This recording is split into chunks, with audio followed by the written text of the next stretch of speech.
Hey guys, I'm Gabby Bates, your host of Sports Talk. I'm here with Zach Silverman and Zach Beard. We're about to get into your latest sports, so let's get started. Let's start off with some NFL, guys. We had some really big things happening in the NFL this week. We had Peyton Manning breaking records with touchdowns. We also saw Clemson's very own Sammy Watkins with the winning touchdown for the Buffalo Bills. Guys, what do you think about this week in NFL? Silverman, go ahead. Oh, you want me to start? Yep. All right. I think since your name went first, you should go. But Gabby, huge shout out. Thank you. Can't live up to it. Go ahead. But yeah, I mean, the big story this week obviously was Peyton Manning breaking the all-time touchdown record. I really think that there's not really much debate. Maybe Brett Favre, maybe Dan Marino, but the best regular season quarterback of all time, it's got to be Peyton Manning. Yeah, I agree. I was watching the game, and Chris Collinsworth made a comment that it's amazing that he's broken the record, and I don't think he's done yet. I think it's realistic to see him break 600 by the time he's. I don't know about that. I don't know about that. No, he's got a couple years left in him. He's probably the end of this season. One more, two more is pushing it. I mean, he could get to 550. I don't think 600 is in the question. Yeah, dream big. He passed for like 50 touchdowns this season or 2 weeks. Well, if he wants to dream big, he should go for the all-time professional football record, the arena football record, which is over 1,300. So, good luck to you, Peyton, on that one. He can get it. Yeah, Peyton Manning, great performance this week. Broke the touchdown record, obviously. It's something that we take for granted. I think every week we watch this guy play, and it's Peyton threw 3 touchdowns. He threw 4. He threw 3. He threw 5, and it's something that has become the norm in everyday sports or every Sunday sports for us. So it's kind of exciting that we actually got to sit back and recognize the fact that he is a legend walking among us at this moment in time. He is a guy that. It's just unbelievable what he does on a football field. He comes to a team and makes them better. He makes the team around him better. He takes people that maybe wouldn't be as great on other teams, i.e. Eric Decker, and makes them superstars, if you will. So it's something that you can't overlook, the fact that his mental aspect of the game is so high compared to other quarterbacks around the league, and it's paying off, obviously, with breaking the record this past weekend.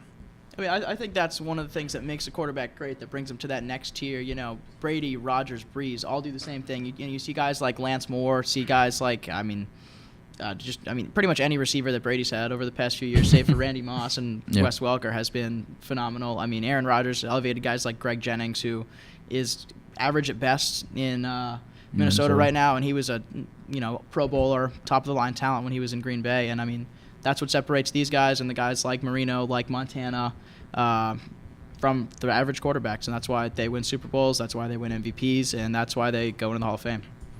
I think that's a great point, but I also think you made an even better point before. He's the best regular season quarterback to ever play the game. And I think that's a huge tarnish on his legacy, if you will. This is a guy that went to the playoffs almost every season in Indianapolis, had a great team in Indianapolis, your Reggie Waynes, your Marvin Harrisons of the world. He was a guy who was there. And he ran into that buzzsaw that was New England for how many years? It's almost a shame, if you will. You have a guy that can throw all kinds of touchdowns, but he could never get over that hump. I mean, he's been to the Super Bowl, I think, twice now. He's got twice. Is it twice or 3? Yeah, 1-1. Yeah. And no, 1 and 2. Was, 3. Yeah, 3. Yeah. But and last year we saw him absolutely just, they got killed. It wasn't even close. It was over after the first snap when it went over his head and into the end zone, essentially. So it's a shame, and there's going to be a tarnish, but still congrats and good on him for breaking the record. Yeah, no, that's the reason why people will never consider him the greatest of all time, period, is because if you look at Montana was no scrub in the regular season himself. And the thing with Montana is he never lost a Super Bowl, and he was, 3 or 4? 4. 4, yeah. Yeah, and that's just the one thing that Peyton Manning is never going to have on his record, is that he wasn't able to execute in the big game. He won, but he has a losing record in Super Bowls, and I just don't think he can be considered the greatest of all time. He also, another record he holds, which I'm sure is one that he does not love, is he has the record for all-time most playoff losses. Mm. Well, that means you're getting to the playoffs, but that means you can't win when you're there. Essentially, he's 10-12, which 10 wins is a great stat, but 12 losses is a lot in the playoffs. Most all time, I think that's really why you can't consider him greatest ever, which at this point, in my book, even as a New England homer, is still going to be Joe Montana, 4-0 in the Super Bowl. Can't top that. Speaking of Super Bowls, the reigning champ Seattle got kind of beat up in St. Louis this past weekend. St. Louis came in with an Austin Davis at quarterback and laid it to the defending champs Are they in trouble this year at 3-3? Are they going to make the playoffs? I believe we had a couple of bold predictions on that before the show started. Yeah, well, I mean, this would have been a lot bolder if I'd said it before the season like I had planned on doing. But I don't think Seattle makes playoff this year. I think their entire defense ran off that pass rush, as good as their secondary was. Why was it so good? Because opposing quarterbacks weren't able to get the time they needed to throw against a rotating door. They had 6 or 7 guys that were fresh, that were very good. Mm-hmm. Now they're relying really more on the superstars they have, the Michael Bennett's. They don't have a Red Bryant, who's a fantastic run defender and a pass rusher. They're missing a lot of the depth they had last year, both at corner and up front especially. And I think without the pass rush, this defense is not nearly as good, and we've seen that. I mean, they're letting up almost 10 points per game more per year this year, and they haven't really looked like a playoff team to me other than the game against Denver. Yeah, no, absolutely. Obviously the big news out of the NFL this week, aside from Peyton breaking the record, was Percy Harvin being traded. And that's another thing you got to, I guess, look at. Percy Harvin was a huge asset when he was in Minnesota for a while. He was obviously a huge asset in Florida in his college days, and that transferred to the NFL for a short time. He's been a guy who's been injured a lot, and he was brought to Seattle in the hopes that he could stay healthy, stay out of trouble in the locker room, which, as we all know by now, did not go well. The whole Golden Tate fight incident before the Super Bowl last year. Is that something that maybe tells, the writings on the wall in Seattle? You have guys, big name guys like Percy Harvin getting traded for conditional draft picks to the New York Jets. I mean, what does that mean for a Seattle team that we've held in such high regard for maybe the better part of the last 2 seasons? Yeah, I mean, I also think that Percy Harvin is just vastly overrated. I mean, he's a guy who has never had a 1,000-yard season. Yes, he's electric on kick returns when he can stay healthy, but I think he's far greater a liability than he is an asset. But he brings a certain X factor to any offense he's in. Like he's he's an explosive player. I think he's pretty much a rich man's Devin Hester on offense in a sense like that. Is that he can break open a game if you give him the chance, but he never developed into the number 1 that the Vikings wanted him to be when they drafted him. But he still can be an effective player if he can just stay composed and get along with his teammates.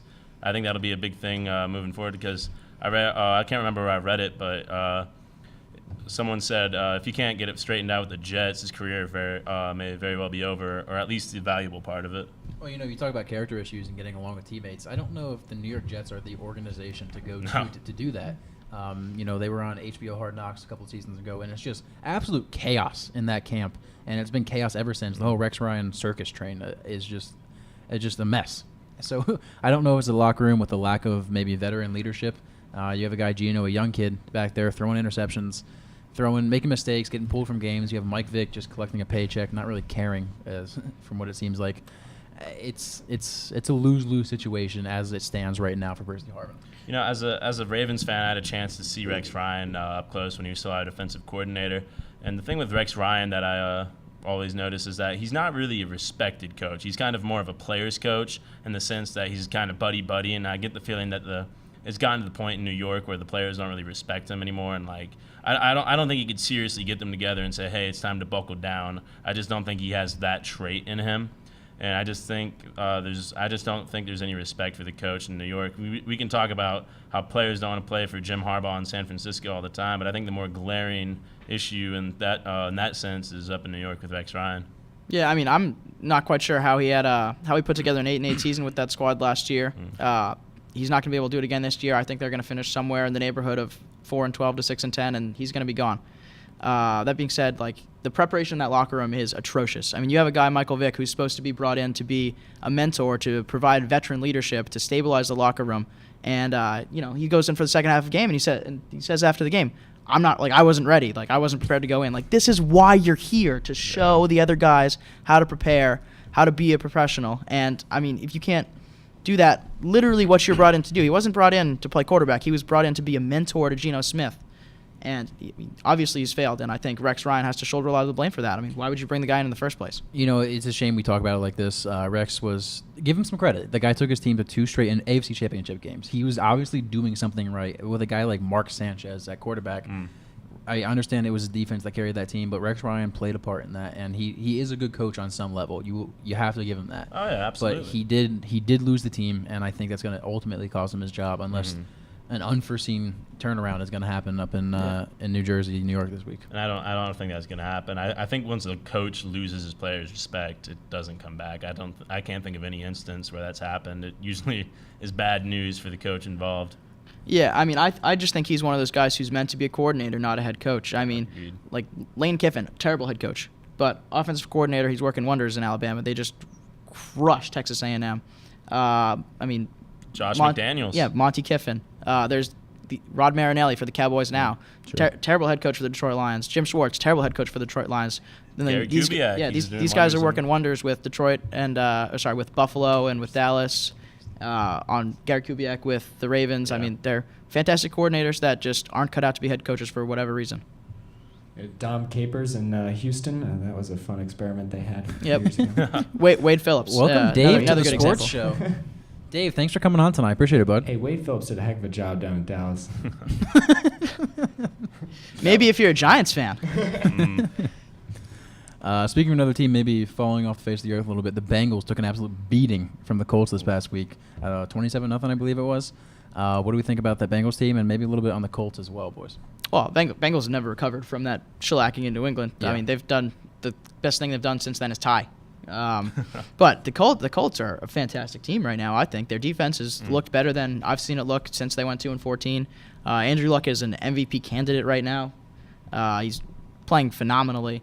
I think despite the numbers Peyton Manning's putting up in Denver and despite all that he brings to an organization, Andrew Luck does a very similar job, and he's a lot younger. I think they made the right choice in retrospect. Going back a little bit, you're looking back a couple years, looking at Andrew Luck, you're looking at Robert Griffin. And you are reevaluating that St. Louis Rams trade, and the Rams made out with a killing. And Robert Griffin has not lived up to expectations, save for a rookie season before anyone had any tape on him and knew what he was going to do. Now that people have seen him, they can stop him, and he can't stay on the field to be stopped. You know, it's a shame. Robert Griffin III looked like a pretty solid quarterback there for that first season or two in Washington. It's just a shame he can't stay healthy because he's a player that had an interesting dynamic at the quarterback position. As he was the first quarterback I've seen in a while that was mobile and accurate, and I think that's kind of a rare combination. How about Russell Wilson? Well, yeah, but that was a little bit after the fact or around the same time. Same draft. Most people were sold on Robert Griffin III at first, and he was getting the most amount of attention. And it's just a shame that he never panned out to be what everyone thought he would be. I just don't think he's going to be able to come back and live up to his potential in the end. What do you think? I mean, I'm led to agree with you there on that one. He's a great talent. We all saw what he was capable of at Baylor. He took a team from obscurity to very much relevance, as we see now even. He went to Washington, and he turned some heads. They gave up a ton for him, as you mentioned before, Silverman. It's going to be interesting to see if he can overcome another knee injury. Can he come back? Can he keep himself out of the big hits? Can he keep himself out of the collisions that are going to cost him years off his pro career? Washington's committed to this guy, though, so it's not like he's going anywhere soon. He's going to be in Washington. They gave up too much to get him. He's signed, I don't know how long his contract is, but he's going to be there. It's going to be Robert Griffin's show for the foreseeable future. So it's going to be interesting to see if he can come back, and if or not he's going to be successful. Agreed. Yeah, and I mean, what we've seen the past few weeks is that Kirk Cousins is not a viable NFL starter.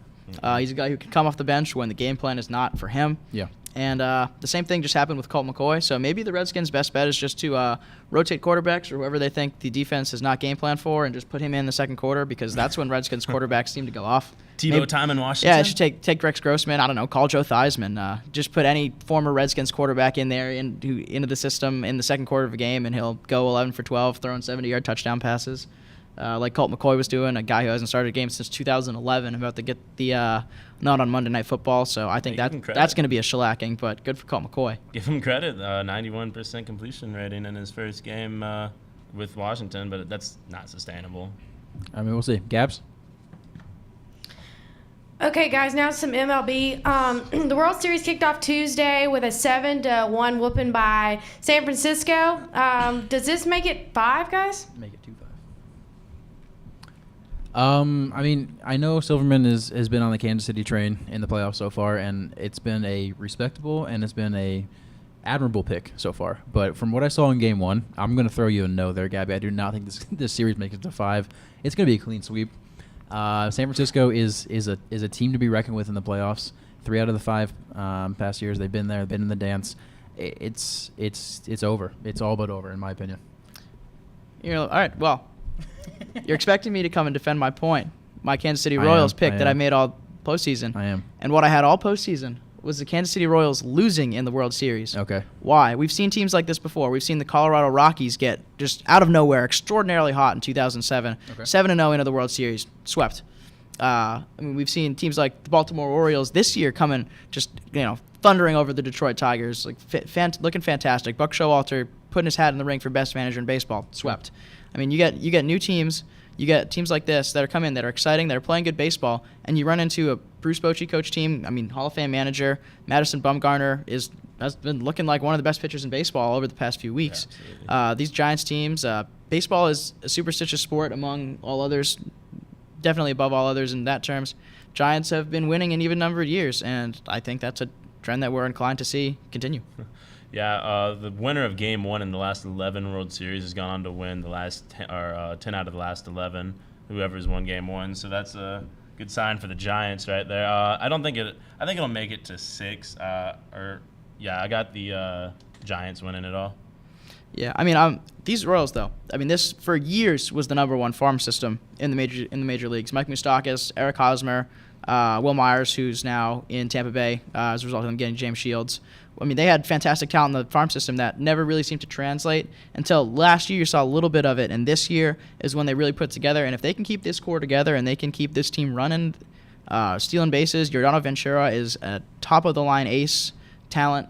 I mean, this team can be good for years to come. We've talked about it before, and I'm going to say it again because it's worth saying. For guys that really enjoy the beauty of the game, that are old-school baseball fans, the Royals are your team to watch. The Royals play that awesome brand of small ball that you grow up and you learn it in like Little League and stuff like that. You never think you're going to see it because all the big league teams don't do it anymore. And it's so exciting to see that brand of baseball still alive and well and being successful to the point that they're in the World Series right now.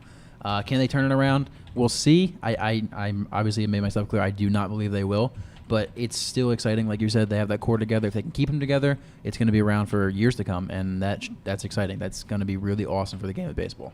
Yeah, the Giants are like the anti-Moneyball team, like you said. They do all the little things that Billy Beane didn't buy into in Oakland. They steal bases. They do they cheer each other on. It's great. They play baseball the way it's supposed to be played.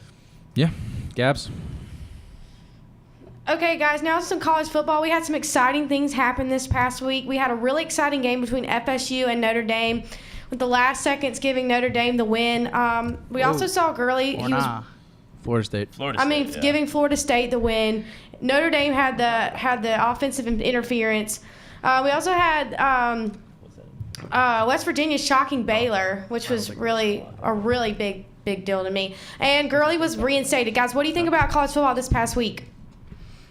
I mean, that was an absolutely horrific blown call in the Notre Dame game. Mm-hmm. I mean, I really still can't believe it. When you have a blown coverage, 2-on-3, that's a blown coverage. Like, regardless of like what the offense does, you have a guy running a slant route in who gets cut off by the defender. He gets cut off by the defender, and he gets a penalty called on him. I mean, I don't know. I'm still steaming. And regardless, that was within 5 yards, though, too, so that couldn't be counted as interference. No. It was a blown call. I think if the NCAA goes back and looks at it, it's a blown call.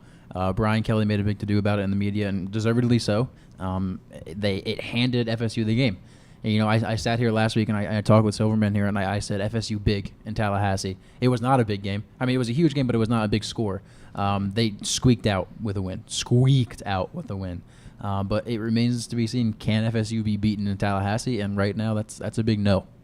Jameis he's undefeated. He does not lose football games. He steals things. He yells things. He does all these horrible off-the-field things, but he does not lose football games. And I don't know if he's going to. Yeah, all this time I thought I thought it was either or with being a screw-up and a savior, but Jameis Winston's proved you can be both, I guess, right? Yeah, he actually reminds me a lot of Cam Newton. Cam Newton, guy who got kicked out of Florida for stealing a laptop, which actually was the right response to something. Good job at Florida. But, I mean, he went to Auburn, didn't lose, won a championship, gets to the NFL. He's put up some pretty big numbers, 4,000 yards in his rookie season. But, I mean, he's average. He's something like 37-1 for his career.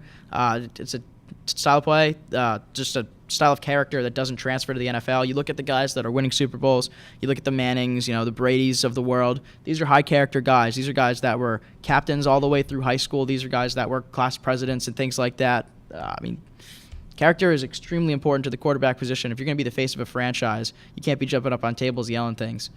You know what? And I agree with you 100%, and I've made that view clear a million times, it feels like, on this show. But let's take it back to the team aspect of it right now. Does Florida State lose the rest of this year? I think their toughest game is this week against Louisville on a Thursday night at Louisville. As Clemson knows very well, Louisville has a defense. They can they can get after it on the defensive side of the ball. Other than that, it goes Virginia at Miami, and then you're home against Boston College in Florida. That looks like an easy not easy, I don't want to say easy, but that looks like a 5-0 schedule for Florida State and a clear path to that college football playoff that we're all so eager to see. Florida State's a team that almost loses just about every game they've been in, minus Wake Forest and the Citadel.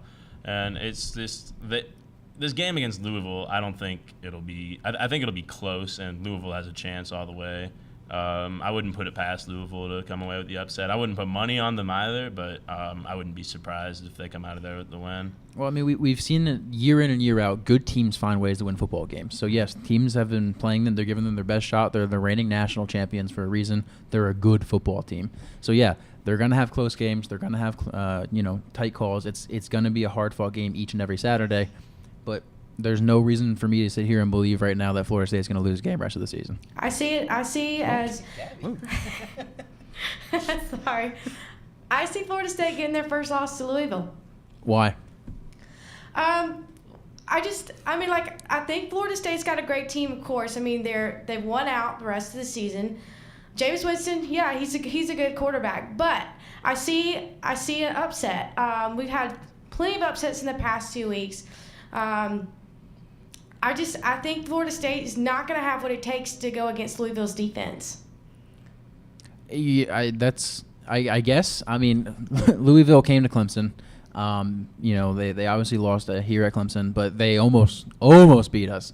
We went down to Florida State, almost beat Florida State. I can see that comparison. I can see that Louisville's defense is formidable, and it's a good defense. And they're at Louisville, so you may very well be right, Gabby, but it's Louisville, and it's Jameis Winston. I'm taking Jameis Winston in that fight 99 times out of 100. Maybe this Thursday is that one, but I'm taking Jameis. Yeah, I don't see it this weekend. I mean, Louisville's the third best defense they're going to face this season, which already having beaten Notre Dame and Clemson.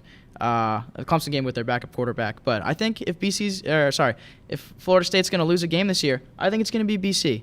Really? They've always had trouble with Boston College. Last year, that was the closest game they came to losing. I think it's going to be somewhat of a trap game at home. I think they might be one they're looking past to look at their rivals, Florida. So I think that's going to be the pitfall for Florida State, and I think that could be one that keeps them out of the playoffs. But I see them beating Louisville this week. I totally agree with you, Zach. Silverman. I said at the beginning of the year that if Florida State lost, it would either be to Boston College or Louisville. So it just doesn't make sense for them to lose to Boston College. They're coming to Florida State. Florida State does not lose in Tallahassee with Jameis Winston under center. They don't lose in Tallahassee with Sean McGuire under center. I mean, if a team is it doesn't beat make sense. They went to Boston College and struggled last year. Yes, I will give you that, but that was at Boston College. This is a Boston College team that cannot catch the ball, as we saw last week. If they catch the ball last week, we lose that game. Okay? I think we got to look at defense, though.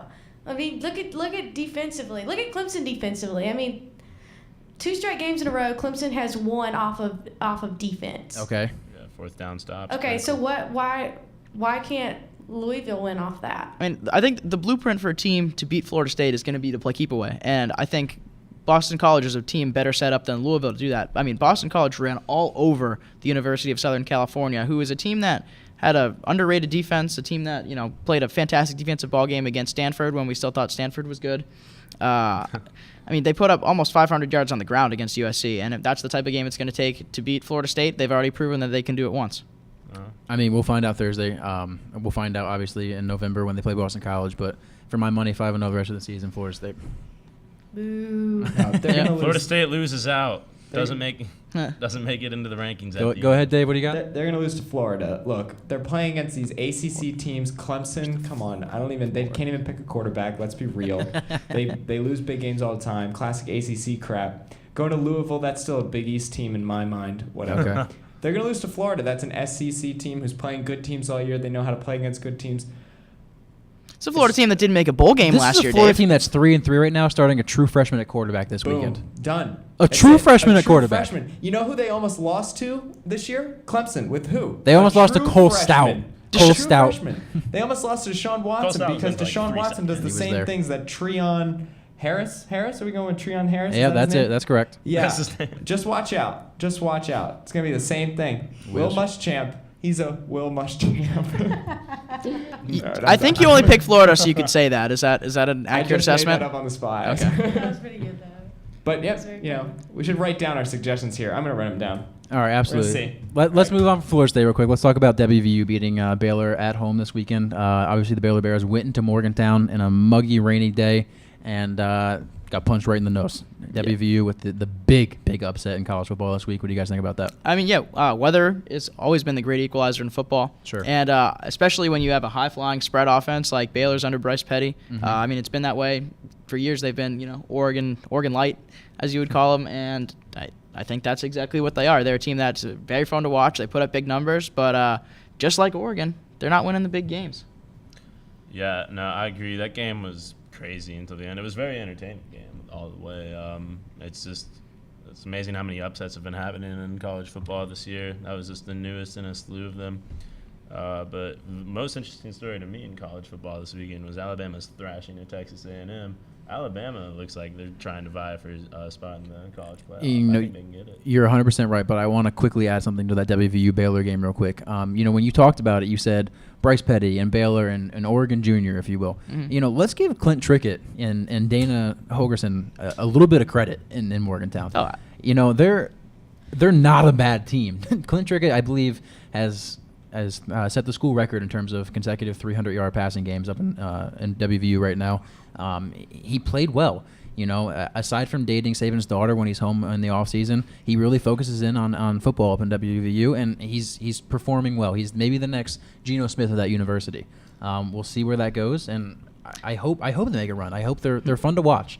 They're a good team when they want to be, and let's hope the Mountaineers make some noise come the postseason. Yeah, what do you think about this week's games? We got some fairly solid SEC matchups, the biggest of which Ole Miss and LSU going into Death Valley. Death Valley.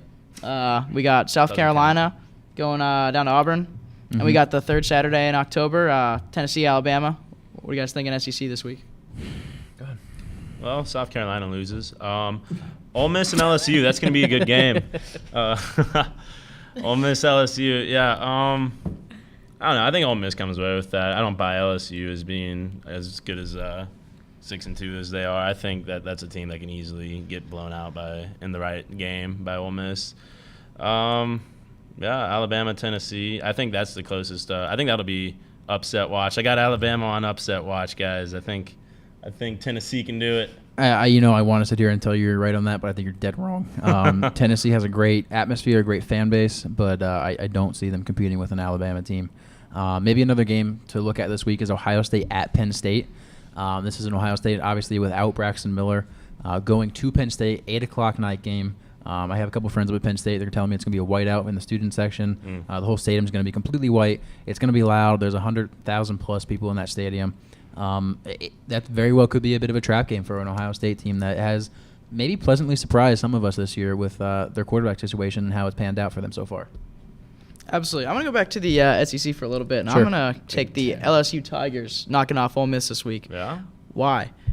Last year, LSU, a very good LSU squad, went into Mississippi, and they lost to the Land Sharks. This is an LSU team. Les Miles is going to be looking out for revenge. This crowd is going to be absolutely hyped up. Night game in Death Valley. Tough atmosphere to play, and I think this is going to be one of the Bo Wallace games that he's going to – I've been waiting to see all season. One of the Tony Romo-esque games where he's just going to throw a bunch of picks, make some bad decisions, and that's going to be it for Ole Miss this season. I want to argue with you there, but I can't. Ole Miss is a team that we haven't seen maybe prove themselves quite yet. This is a huge test for them on the road against a very quality school, LSU. You're right. Les Miles is going to have those boys ready to play, and that stadium is going to be rocking. There is not going to be an empty seat in that stadium, and it's going to be loud.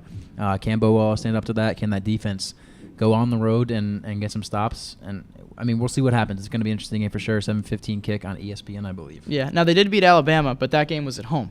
Yeah. And one thing I think for these top SEC teams is that they are much better at home than they are away. Almost all of them. I don't know if that's because all of the atmospheres are so great once you get south of Mason-Dixon, Sure. or if it's just I don't know, a little bit of home cooking. But I mean, these teams win at home, and their big losses almost always come on the road. And I think that's a good reason to put Alabama on upset watch this week too. As well as they've been playing, I think this might be a little bit of a trap game for them. Tennessee, unranked, hasn't looked particularly great at times. At other times, they've shown flashes of greatness. Very young squad with some talent. We'll see what happens. Gabs? Okay, guys, now into some NHL. We had some hot starts for some of the teams in the NHL. Let's talk about some hockey. Some hockey. There you go. Well, one team for me, the Anaheim Ducks, are absolutely flying out of the gate. Corey Perry, Ryan Getzlaf have been putting up points like no one else in the league. I mean, Ovechkin and Backstrom are close, and the Capitals have been all right too. But, I mean, Anaheim's looking good right now. Anaheim's looking phenomenal out in the Western Conference. I think a team like Montreal, you got to take a look at them right now. Montreal is quietly handling their business north of the border right now. This is a team that had a lot of momentum last year, going to the conference finals against the Rangers, which they ended up losing. But it's a team that has maybe taken that and springboarded it to this year. They've had a really, really nice start. Their defenseman PK Subban is playing out of his mind, playing how we expected a Norris Trophy winning defenseman to play. And we'll see if that continues. Obviously, a team like the Islanders is a bit of a surprise, and no surprise here, but Chicago getting 7 out of the first 8 points available to them is absolutely no surprise. Chicago is a quality organization with a quality coaching staff and a real deep roster right down the middle. So we'll see what happens. It's really early in the season, 2 weeks in. It's going to be fun. It's going to be a fun ride, 82 games, and I'm looking forward to it. What do you think of Boston's 4-4 start? You think they come back? I mean, I'm not particularly worried when you have the Vezina winner, Tuukka Rask, in net. They got Krejci back, who was their leading scorer from a year ago. Zdeno Chara is going to be Zdeno Chara. He's a fantastic defenseman. He's always a Norris candidate. The Bruins are fine. Speaking to the Canadians, I mean, I hate to do this, but Carey Price has been underrated for years, and he's a fantastic goaltender. Whoa. I mean, I get to watch him play almost more than anyone, and he's a fantastic goaltender. I'm not afraid to say it. I still think Tuukka's better, and the Vezina speaks to it. But I mean, ladies and gentlemen, I don't know if you know the magnitude of what he just said. This is a Boston Bruins fan, complimenting a Montreal Canadian. That's like us sitting here and telling you how awesome Jadeveon Clowney was at South Carolina and how much we just loved him so much. It's crazy to think that, but you are 100% right. And obviously, he started with Team Canada in the Olympics. He was phenomenal, and he is a phenomenal goalie. He does not get the credit he deserves in a hockey craze market up in Montreal. It's constantly scrutinized and maybe unfairly at times. Carey Price is a guy that would succeed tremendously in any market in the country, and it's kind of nice to see him getting some recognition up in Montreal. Yeah, another team deep down the middle in the Western Conference that I think has looked really good so far is San Jose Sharks. Sure. They had a little bit of a shake-up in the offseason, stripping their captain and assistant captain, Marlowe and Thornton. But, I mean, this is a deep team, good team, and the West, I think, is absolutely stacked. Still got Colorado. Chicago is always going to throw their hat in the ring. The Minnesota Wild have looked good. Sutter and Parise are two fantastic top-of-the-line talents, and they're finally putting a squad together there. I mean, it's going to be a fun season to watch. Let's not forget about the reigning champs, the LA Kings. Obviously, have gotten off to a nice start out there, 4-1-1 right now. Obviously, they're being a little overshadowed at the moment. Slava Voynov was arrested last week for domestic abuse. It's another thing that's been a hot button topic in the world of sports, from the NFL where it started to women's soccer with Hope Solo, and now it's making its way to the NHL. And the NHL suspended him indefinitely right away, which I think was the right move. It shows it's a no tolerance issue for the NHL, and it saves some face for them, as bad as that is to say. Mm-hmm. It's a shame that we have to keep talking about it, and I hate talking about it. It's going to be an issue for a while, apparently. Yeah, I mean, I think as poor of a job as Roger Goodell did with the whole Ray Rice thing, Gary Bettman is still probably the worst commissioner in sports. I mean, have him definitely the worst commissioner in sports. You have him like a week after the NFL's whole scandal. They ask him, Gary, what are you going to do? Are you going to revamp the NHL's domestic violence policy? Are you going to take any action? And he just deadpans and just says, No, like when we have a problem with domestic abuse, I'll address it. Like it's not an issue. We have higher character guys in our league. Something along those lines. And 2 weeks later, 2 weeks into the season, you're already having a guy suspended for domestic violence. I think that's just. I mean, he did exactly what he said he was going to do. Being Gary Bettman. he dealt with the situation. It was swift, it was quick, and it was no nonsense. You're done until further notice. If he's not convicted of it, okay, come back. But it's not going to be tolerated, and I think that's something that the fans and the players need to understand very well. It's not going to be tolerated. But to say it's a non-issue and then have an issue 2 weeks later, have Semyon Varlamov who got suspended last season. Yeah, I understand that, but it was not an issue for the NHL at all. But prior to that, it just wasn't. They were not having to worry about guys going home and beating down their old ladies because they had a bad game the night before. Whereas you cannot say the same for the NFL. I know you're going to look up for Varlamov last year. I understand that, and you're 100% right. But he wasn't convicted of anything, and he was still playing with the team when the proceedings were going on. I don't believe he was actually convicted of it. If he was, shame on the Avalanche for even playing him. Shame on the NHL for letting him play in the league. But at this time, at this point in media time, where all these NFL players are getting arrested for this, all these well-known female soccer players are getting in and their names in the news for this. There's no reason at all that Voynov should be in the lineup for the LA Kings, and it was the right move by Bettman because it's not going to be an issue. They're going to suspend him. He's going to be out of their way, and if he gets convicted of it, you're not going to see him in the NHL ever again. I tell you that right now. Yeah. Interesting side note. I mean, as we saw a few weeks ago with the Kansas City Chiefs, a player get a penalty taken back for going to his knees on the field praying because he's a Muslim. I don't know why these guys don't convert to Islam, where it's legal to hit their wives and then claim a religious exemption. Okay, let's move on from that. Yeah, Gabs. Clemson football. All right. Okay, guys, now on to some Clemson football. Clemson's defense for the second straight week in a row has basically saved Clemson from a loss. Guys, what do you think about Clemson's overall performance last weekend against Boston College? And let's talk about a little bit about Leggett out and then Choice out for the season. How will this affect the team the rest of the year? All right, first let me be clear that was a joke. Yeah, thank you. All right, second of all, I mean, Clemson's defense has looked as good as any defense I've seen in the past 5 years. I mean, when you win a game, 23 points, getting nil from your offense, and then essentially the same thing again with, 3 and Stout, as I'm going to start calling him, 3 and Stout. behind the center, and you're still winning games. I mean, this defense is phenomenal. Yeah, I know. We're going to be seeing a lot more quarterback draws. No, I mean, yeah, the defense has carried the team, as we've said a million times. Just we're beating a dead horse with that topic at this point.